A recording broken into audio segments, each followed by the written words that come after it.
4వ వచనం.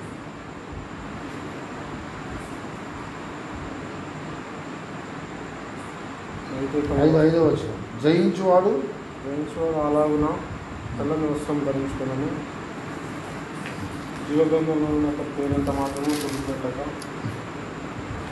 అదేనా నా తండ్రి ఎదుటను ఆయన దూతల ఎదుటను అతని పేరు ఒప్పుకుంది. గమనించారు. కూర్చున్నాను. ఏమంటున్నారు అక్కడ ఆ గొప్ప మాట? ఎవరు జయించువాడు ఆ విధంగా తెల్లని వస్త్రాలు ధరించుకోండి. దేవుని వాక్యం సెలవిస్తుంది ఏంటంటే జయించువాడు. జయం అనేది ఎలా ఉండాలి? దినమంతా ఉండాలి. విజయ పరంపర అది. గమనించండి. ఎప్పుడో ఒకసారి జయాన్ని పొందుకుంటే జయించువాడు అన్నారు. జయించుచున్నవాడు ఎవరమ్మా? జయించున్న వాడికి ఏమి ఇస్తాడు దేవుడు? తెల్లని వస్త్రాలు ఇస్తున్నాడు. ధరించుకొని జీవ గ్రంథంలో అతని పేరంట ఎన్నడూ కూడా తుడుపు పెట్టక. నెవర్. అది దేవుని యొక్క ప్రేమమ్మ. ఈరోజు మన జీవితంలో అదే భయం. నా భయం ఏంటంటే నేను దిగంబరునిగా మిగిలిపోతానేమో.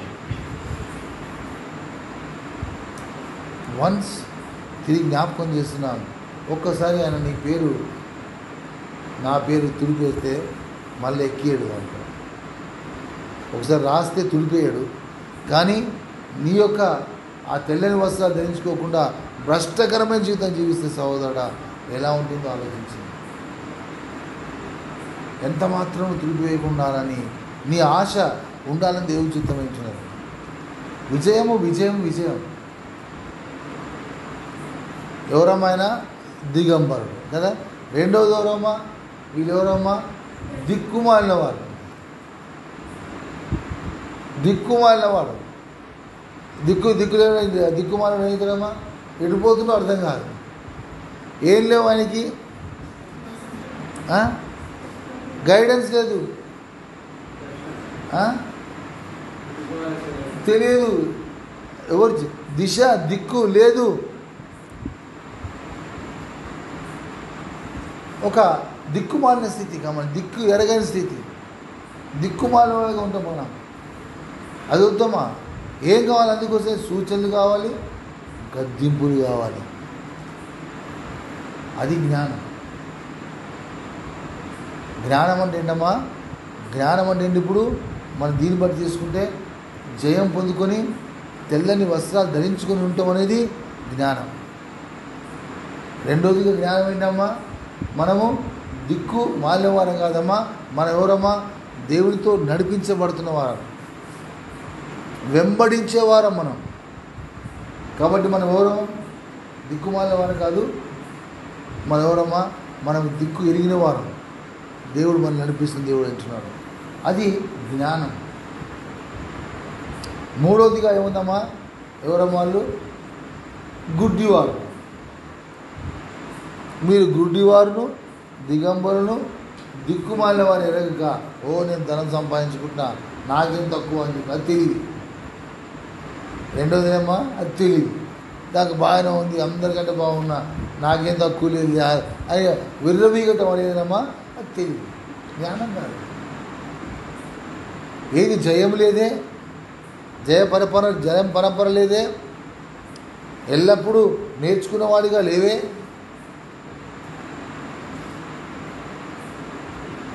గద్దింపులకు భయపడతావే, బతిమలాడించుకుంటావే. భయం.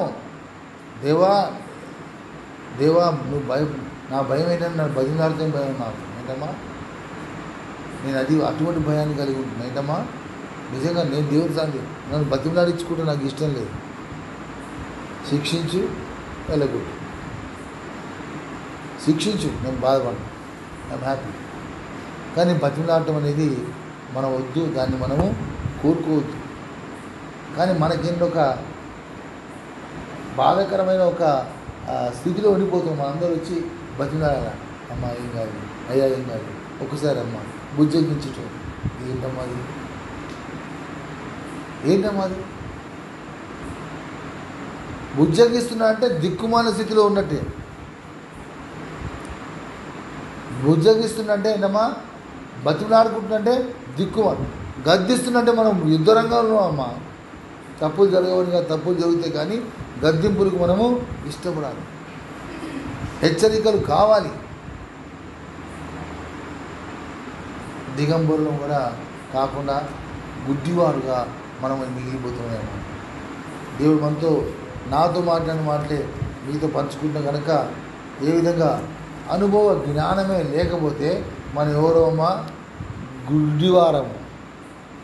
పేతురు పత్రిక 2వ పత్రిక రాసింది కదా, అమెరికా విశ్వాస సద్గు జ్ఞానం ఆశ అనుభవ జ్ఞానం గురించి ఇటువారు క్రీస్తు గురించిన అనుభవ జ్ఞానం విషయంలో వీళ్ళు సోమరులను నిష్పన్నారు.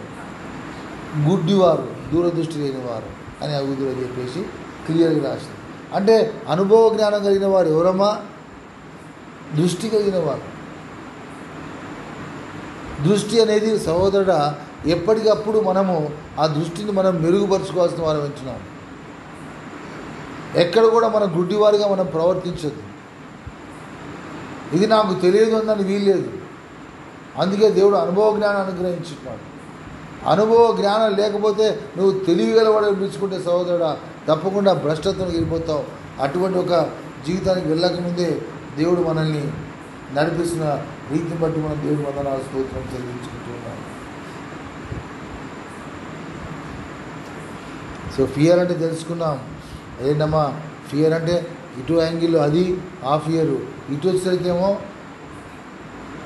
ఏదమ్మా భయము. హేటింగ్ సిన్ అంటే ఒక పాపాన్ని అసహించుకోవటం, అహంకారాన్ని అసహించుకోవటం సోదరుడు, రోతగా చూడటం, అహంకారాన్ని స్వార్థాన్ని చూసి భయపడి బాధపడిపోవటం సహోదరుడు. స్వార్థం మనలో వస్తుంటే సహోదరుడా మనకు బాధ కలగాలి. ఏంటి నాకు వస్తుంది స్వార్థం, ఏంటి ఇంకా స్వార్థ జీవితం జీవిస్తున్నా అనే ఒక బాధ అనేది మన లోపల తప్పించి మనల్ని దహించి వేయాలి. ఇంకా నేను స్వార్థపరున్నా,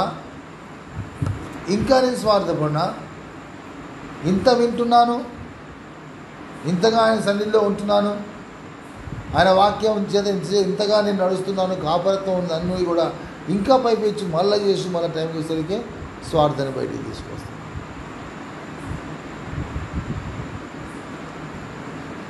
అర్థం చేసుకునేదానికి ప్రయాసపడితే తప్పకుండా పరిశుద్ధాత్మ దేవుడు మనకు బోధిస్తుంది. కాబట్టి జాగ్రత్త, తెలివిని పక్క పెట్టేద్దాం, జ్ఞానాన్ని పొందుకుందాం. అనుభవ జ్ఞానం ద్వారా మనము యెహోవా యందలి భయాన్ని మనం ఏం చేయాలి? కంప్లీట్ చేయాలి. జ్ఞానమైన సంఘములో నిలిచి అనుభవ జ్ఞానం ద్వారా మనం ఏం చేస్తున్నాం? ఆయన యొక్క యెహోవా యందలి భయాన్ని మనము కంప్లీట్ చేసేసి దేవుని సన్నిధిలో మనము చేరుకోవాలని దేవుడు సిద్ధమవుతున్నాం. మనం ఆ విధంగా జీవిస్తాం. దేవుడు మనకు అనుగ్రహించిన ఈ సమయాన్ని బట్టి ప్రభుకే వందనాలు స్తోత్రం చెల్లించుకుంటూ ఉన్నాం.